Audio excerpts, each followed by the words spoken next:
হাতি আর বানরের মজার গল্প। একদিন এক ঘন সবুজ জঙ্গলে বাস করত মোটা আর দয়ালু হাতি গজু এবং চঞ্চল ও দুষ্টু বানর মিকু। তারা ছিল পরস্পরের ভালো বন্ধু, কিন্তু তাদের স্বভাব ছিল একদম আলাদা।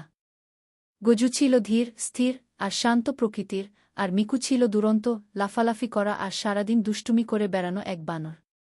মিকু প্রায়ই গজুকে মজা করে বলত, গজু ভাই, তুমি তো এত বড়, একটু তো দৌড়ানো শেখো। দেখো আমাকে, আমি কত তাড়াতাড়ি গাছ বেয়ে উঠতে পারি। গজু হাসত আর বলত, সবার গুণ একরকম হয় না মিকু, তুমি পারো গাছে উঠতে, আমি পারি ভারী জিনিস তুলতে। একদিন গজু আর মিকু জঙ্গলের মধ্যে ঘুরতে বের হল। তারা একসঙ্গে ফল খেতে আর নদীর ধারে মজা করতে ভালোবাসত। হঠাৎ তারা দেখল নদীর ধারে একটা ছোট খরগোশ পানিতে পড়ে গেছে আর হাত পা ছুটছে। মিকু সাথে সাথে গাছে উঠে শাখা ধরে ঝুলে পড়ল, কিন্তু সে তো খরগোশটিকে তুলতে পারল না। অন্যদিকে গজু ধীরে ধীরে কাছে গিয়ে নিজের লম্বা সুর বাড়িয়ে দিল। খরগোশটি সুর আঁকড়ে ধরতেই গজু তাকে উপরে তুলে নিল।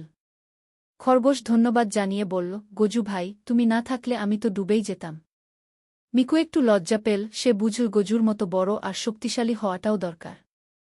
সে বলল, গজু ভাই, তোমার মতো শক্তি আমার নেই, কিন্তু আমি চেষ্টা করছিলাম। গজু মিষ্টি হেসে বলল, আর তোমার মতো লাফানো আর গাছে ওঠার ক্ষমতা আমার নেই, তাই আমরাই তো একে অপরের বন্ধু।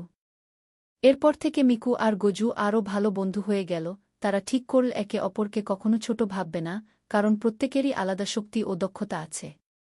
সেই থেকে গজু আর মিকু একসঙ্গে নতুন নতুন মজার অভিযান শুরু করল আর পুরো জঙ্গলে তাদের বন্ধুত্বের গল্প বিখ্যাত হয়ে গেল।